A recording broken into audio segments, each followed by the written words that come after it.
Hello and welcome to IMPACTability, the Nonprofit Leaders Podcast. This is a show that explores the landscape of the nonprofit organization, big and small, offers some incredibly helpful information and resources, and gives nonprofits a place to share ideas and get advice.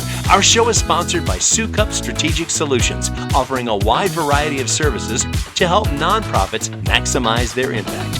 We're excited to bring you the stories and advice of leaders in the nonprofit sector to help you succeed in your nonprofit. So let's get started. Welcome to IMPACTability, the Nonprofit Leaders Podcast. I'm Cheryl Sukup, and I'm your host for today's episode. We really appreciate you joining us, and we really appreciate our guest today. We have a wonderful episode for you with a nonprofit leader named Becca Bryan. Becca, thanks so much for joining us today as a guest on the show. It's a pleasure to be here. Wonderful. Can you start us off by telling us a little bit about yourself and the mission of the nonprofit organization you currently serve? Well, I grew up in Western Pennsylvania, and I went to college in West Virginia, and after that I moved to Los Angeles to become an actress, and that was a futile effort. I'm sure that was tough. I eventually moved to Key West, Florida, and then I moved up here to Broward County in the Fort Lauderdale area. And interestingly, I really got involved in nonprofit volunteering after I moved to Fort Lauderdale back down in the Keys. I started volunteering with an organization called the Marine Mammal Conservancy, which at that time rescued and rehabbed and possibly released stranded marine mammals, mostly dolphins, although we did have a beaked whale at one point. So I really got involved with that on the rehab side, seeing what it involved, learning everything I can, every minute, every hour I was there, and I logged thousands of hours doing that. It's a real commitment. Pardon? It's a real commitment. It's a lot of time. It's a real commitment, and it is 100% outdoors, no matter the weather. Stifling heat and humidity, raging thunderstorms, chilly nights, mosquitoes everywhere. Wow. But there were dolphins there. And a lot of times I would take an overnight shift, and I would basically sleep in my car until my shift started. And my whole family was like, "You've never liked camping in your life, so what makes you drive 3 hours down to Key Largo and sleep in your car and spend all day in nature?" And I'm like, "There's dolphins there." Wow. Okay. Did they come to understand that passion that you had for the work? They did. They know that I'm kind of like a really strong fighter for the underdog. And that meant stranded dolphins and whales. It means the imperiled, endangered Florida Panther, the Florida black bears, swallowed-tailed kites, any animal that needs a strong advocate and fighter, and someone that just really champions them and speaks for them when they can't speak for themselves. That's amazing. Well, tell me, Becca, about the nonprofit organization that you are the board chair for. Friends of the Florida Panther Refuge is an all-volunteer nonprofit organization that supports and promotes the goals and efforts of the Florida Panther National Wildlife Refuge in Immokalee, Florida. And we also have the 10,000 Islands National Wildlife Refuge under our paws that we're taking care of them, that one too. We have a board of 7 people, not including our refuge manager. And through our meetings and activities that are planned and requests that come in, we educate hundreds of people about Florida Panthers, Florida Panther Conservation, the Florida Panther National Wildlife Refuge. It is it is a fun and challenging position to lead the board. I've been leading the board for, I think, 4 years now. And every board has its challenges, no matter small or big, and we are not a huge board by any sense of the imagination, but we have people with such varied backgrounds and experiences stretching from Miami to Clearwater, Florida. And everyone contributes something valuable to the board. So That's great. Wonderful. Well, tell me how you came to be in that position. When you first joined the board, how long ago was that? And what made you want to go on this particular board? Is there a story behind that? 8 years ago, I was invited to join the board because I was writing a lot of wildlife conservation articles for the National Geographic Voices blog, which is now defunct, unfortunately. And I was talking to my dad about things, and he said, well, why don't you write about Florida's endangered wildlife? And the Florida panther was the first one that came to my mind. So I did a lot of research on it. I interviewed the conservation director at Zoo Miami about their Florida panther. And as soon as I saw her, I immediately fell in love and started writing about her. And then it was about the Naples Zoo panther and the Palm Beach Zoo panther, any panthers, in Florida that I could write about. I was writing about it. And at that time, I was invited to join the board, and I did. And I gladly accepted the position of, I think it was the media committee chairperson, which was basically website and social media work. And I was in that position for about 4 years, and the board went under a few changes in president in a very short time. And at one point, there were 4 board members, myself, the secretary, the advocacy committee chairperson, and the treasurer.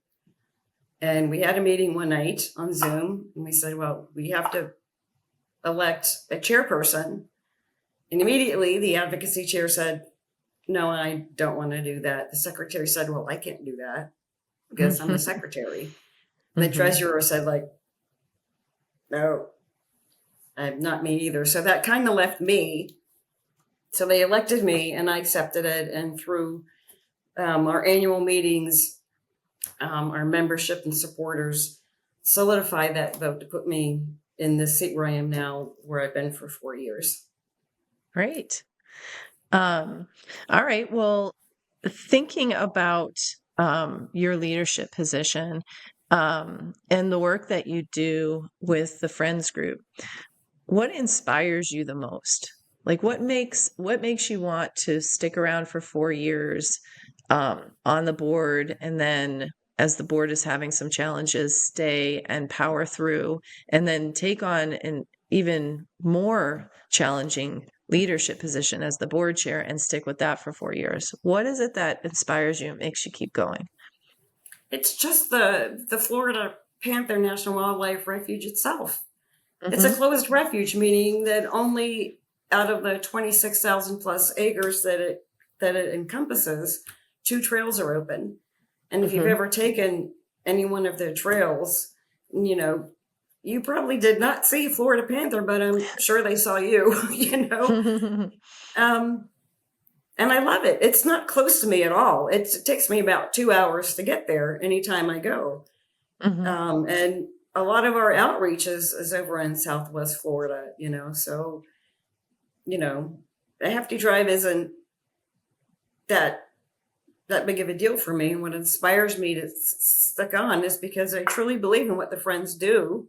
Both in South Florida, on both sides of South Florida, and to the general public, because we get a lot of email from people from around the country, from school children, from teachers, people that saw, Path of the Panther and want more information about panthers. And occasionally we get people sending us photos of what they think is a panther in their backyard. So we have to address that.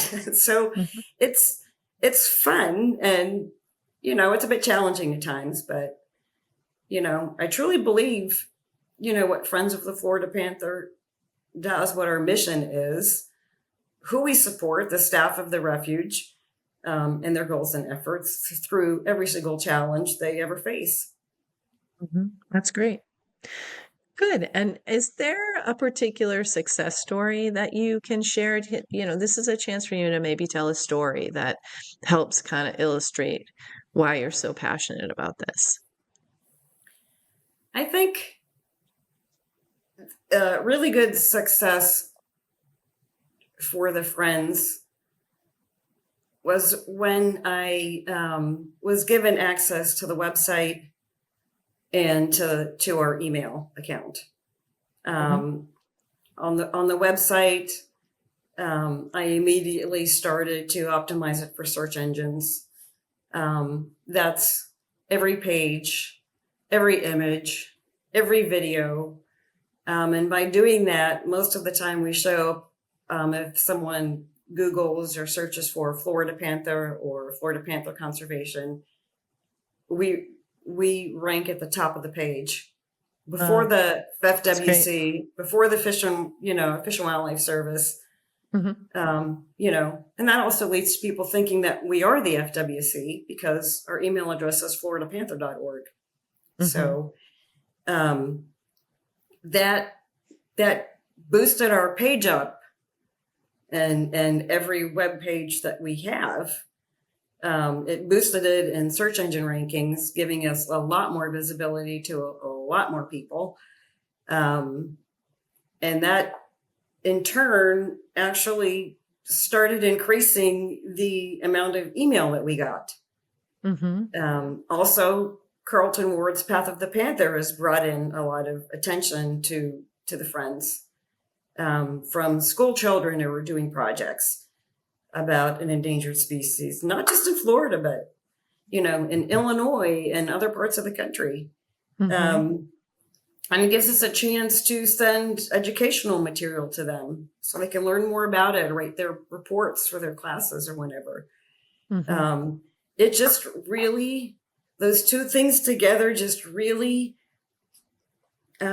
raised our awareness of who we are and what we do, and has given us a stronger voice in a more widespread area than just Florida or Southwest Florida.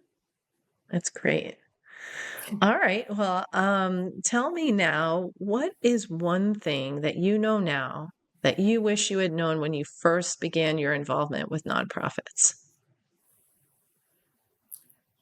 What I wish I had known then that I know now is that that boards of directors and any volunteer organization, nonprofit that anyone becomes involved in is just a diverse group of people from every age group, socioeconomic background, cultural place, and that everyone has their own ideas and opinions about what they want to do and what they think the organization should do. And some people are very vocal about it, and some people are just very quiet about it. So I think one of the things that I wish I had known then was basically how to talk to people of all different backgrounds and things, because if you don't have public speaking experience, it's kind of a new thing. It's a new thing to speak in front of people.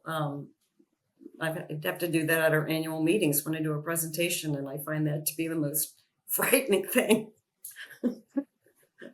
But that's okay. You've learned how to do it. Well, that's good. Do you think if you knew that it was going to be so much like public speaking and putting yourself out there that you still would have wanted to do it?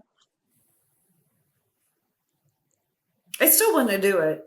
Yeah. I don't necessarily I don't necessarily like doing the presentations. I've done quite a few Microsoft Teams and Zoom presentations for company volunteer committees in the United States that had people from all around the world on them. I find those to be a lot easier to do than in person. Well, great. Hopefully you have more of those with this world of technology, but I think there's no getting around it when you're a nonprofit leader who's like either the chair of the board, the working board, or the CEO. You got to get up and talk sometimes. So, all right, now we're going to take a quick break and we will be back with you shortly. You're in this to make a difference, to create change, to serve your community with purpose. But without a clear strategy, even the most inspiring mission can stall. At Sukup Strategic Solutions, we can help you turn your mission into results with expert guidance on the development of your long-range strategic plan. With decades of nonprofit experience, our team of experts help nonprofits plan boldly, lead effectively, and grow sustainably. Our customized strategic planning services empower your organization to move from vision to action with clarity, confidence, and alignment. Whether you want to expand your programs, strengthen your board, or prepare for long-term sustainability, our strategic planning services are customized for where you are and where you want to go. Our expert team guides you through every step, from stakeholder engagement and data gathering to goal setting and action planning. The result? A roadmap that brings clarity, energizes your board and staff, and drives measurable impact. We believe strong leadership and thoughtful planning drive meaningful results. So if you're ready to sharpen your focus, engage your board, and expand your impact, let's move your mission forward together. Visit our website today at sukupstrategicsolutions.com and schedule a free consultation. That's SOUKUP strategicsolutions.com.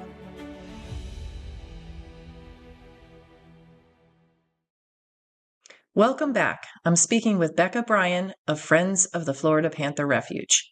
Becca, let's continue our conversation. All right. Well, moving on, what are some of the best resources that have helped you along the way in your nonprofit leadership roles? The best resource for me that has been really just the most valuable thing is the Coalition of Refuge Friends and Associates. It's a group of people from friends organizations and others that support refuges. They always have really great webinars to learn things. They always have just terrific resources on their website, from how to grow a board, how to manage a board, and different topics like that. And I occasionally will go there just to find some information. And if I can't, then I can always email someone from there and get the answer. That's great. That's been one of the most valuable resources for friends groups. That's fantastic. To be able to have that whole peer group across the country is amazing. Yeah, I was talking with another nonprofit leader who was talking about a similar peer resource group, and I think that's invaluable because often being in the nonprofit leadership role can be a little bit of a lonely thing. It can be hard because you have these problems and difficulties, but sometimes it can be hard to find somebody to talk to about it, and not like kind of give away like the challenges your organization is facing, which you may want to keep confidential at the time. So it can be a little bit challenging, but when you have a coalition of friends groups like that, that's amazing. And you're also not competing with one another. So no, we're not competing with one another. And you can always email anyone, any other refuge friends group member on the board or not, and ask for information, ask for advice. And one of the great resources that I have in my position as president of this board is the very first board president that the Friends have, which is Tom Trotta. Mm-hmm. He has a wealth of information and good, solid advice, as well as being just someone that I have an immense amount of respect for. That's really great. It's good to have a mentor like that. It's good. And my own board. Mm-hmm. My own board is full of people that, that are in really, visible positions in conservation. Yeah. Who provide a balance. I call it the voice of reason, because I'm a big picture person. I can see this big, gorgeous, well-packed annual meeting, but the minute details of it just are like, I don't want to think about it. Can't we just have someone else do it? And they think of all of the things, all of the steps, all of the pros and cons. And that's what we need on our board. And that's what we have on our board. That's great. Very fortunate. What would be your biggest failure and what did you learn from it? Is there something in your past where you made some kind of mistake and you think, I wish that didn't happen, but I learned from it? One of the failures I had as a volunteer leader with the Marine Mammal Conservancy was how to communicate with volunteers that just were coming in from absolutely everywhere and just simply want to get in the water and hold the dolphin and make it all better. I started to communicate effectively with them and have them still respect what I'm asking them to do and not to do. And get them to do what we need them to do. That was a huge challenge for me, because you're dealing with, up to 20 people at a time from just about anywhere, tourists from anywhere with language barriers, people from Miami that just want to come down for the night in their party clothes and, pet the dolphin kind of thing. It was very difficult to overcome that. I had our director actually speak to them and tell them what my position was and why they needed to listen to what I was asking them to do and not to do. After that, they did. But he was kind of a force to be reckoned with. And I was grateful that he was able to do that for me. Because it was, people just have their own opinions about what they think they should be doing. That's I'm true. sorry, That can but be you true. can't wear, armfuls full of silver jewelry in the water, because that'll look like a nice big fat fish and you will get bit, but they refuse to take it off. Yeah. And you So can't you tell them they can't get in the water then. And then they become just terribly emotionally upset. And it's like, your arm looks like a big, fat, beautiful, tasty fish. And you will get bit. You will get hurt.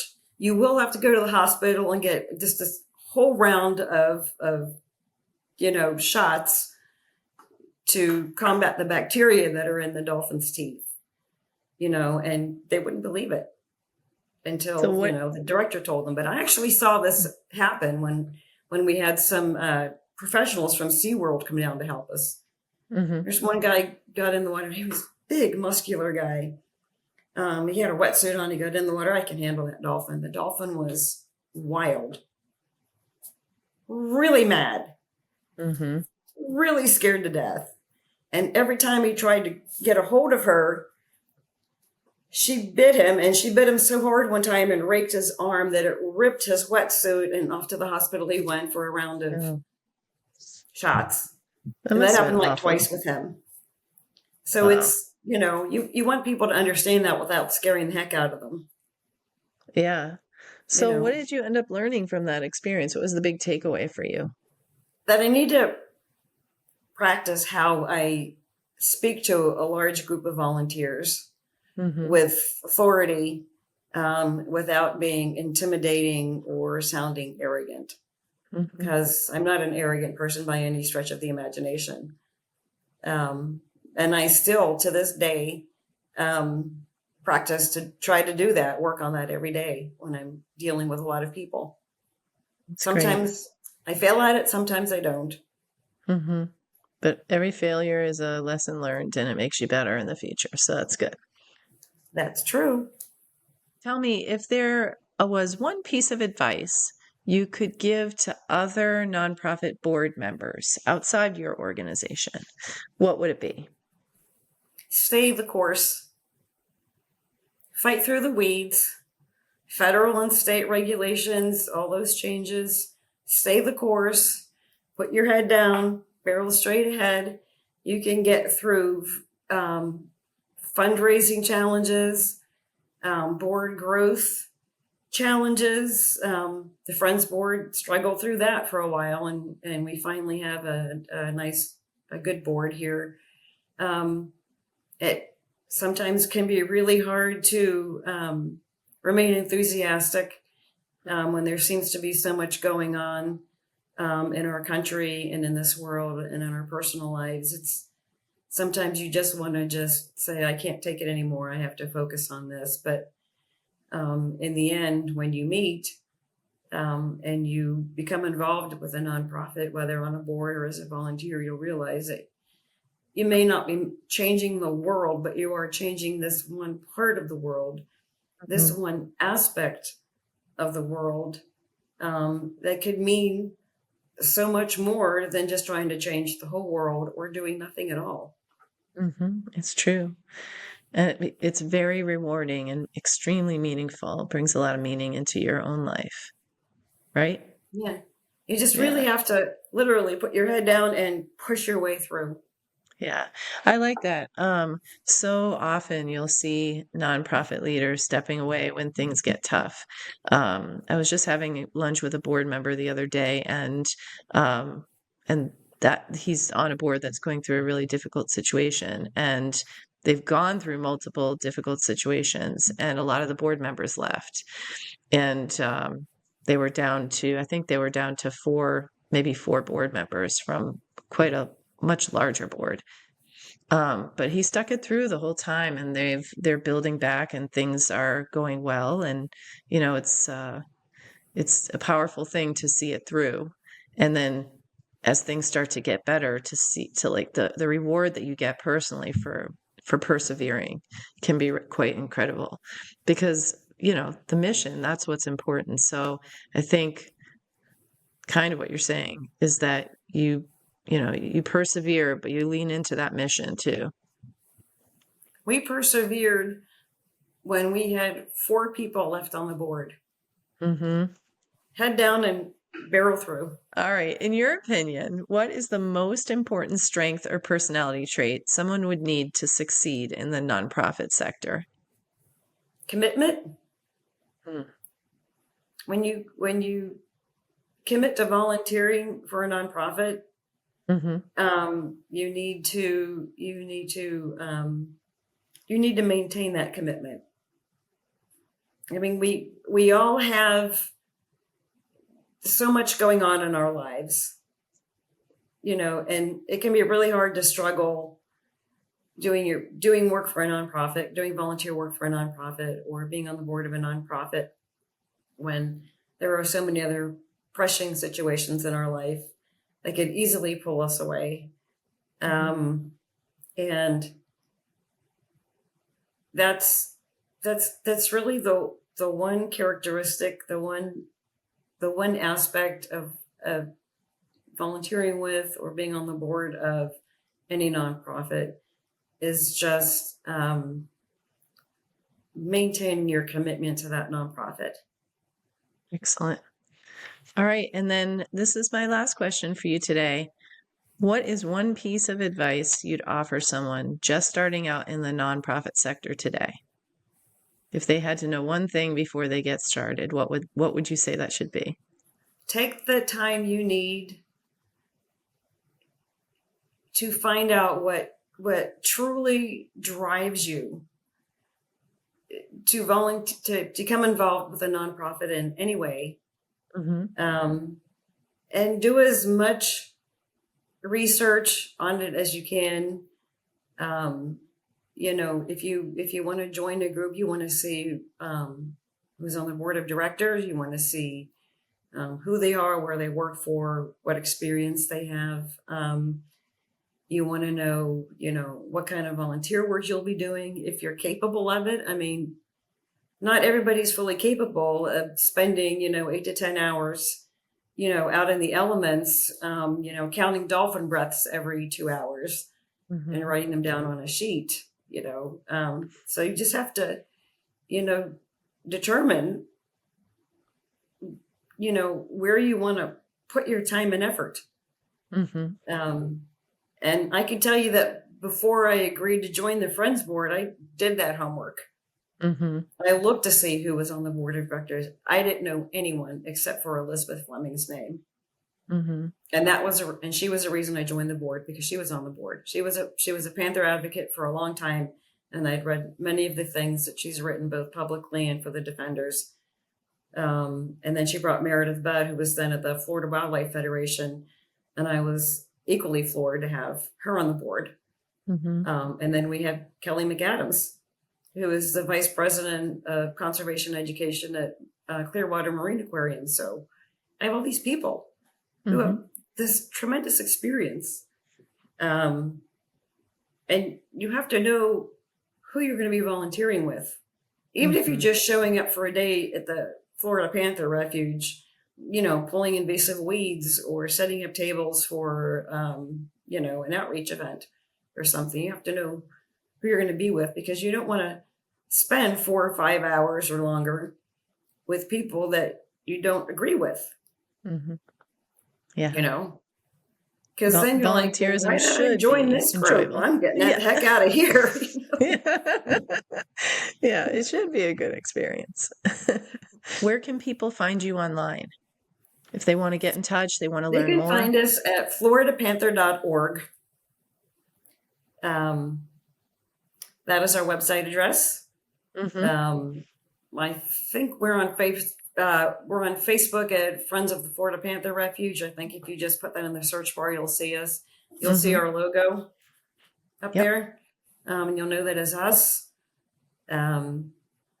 We are also on Instagram, and I think most of our Facebook posts that we put up are also posted on Instagram, since it's all Meta. But that's where they can find us. You can email us at contact@floridapanther.org. I answer those emails almost immediately when they come in. Questions from, you name it, and anywhere in the country, anywhere in the world.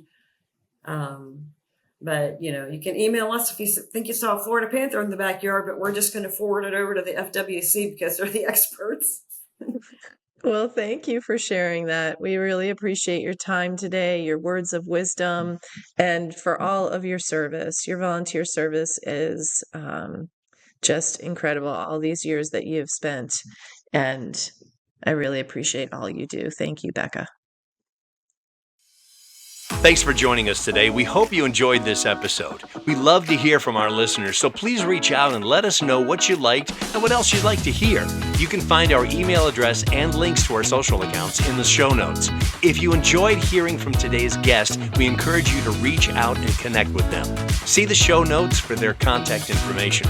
To get more great content in your inbox each month, sign up for our newsletter at impactability.live. That's impactability.live. If you enjoyed today's episode, be sure to subscribe to the show on YouTube or in your favorite podcast app. That way you'll get new episodes downloaded as soon as they come out. Finally, we'd be grateful if you would give us a positive review or a rating so that your peers in the nonprofit industry can find us as well. From all of us at Impactability, thanks for listening, and thank you for all you do to make the world a better place through your nonprofit.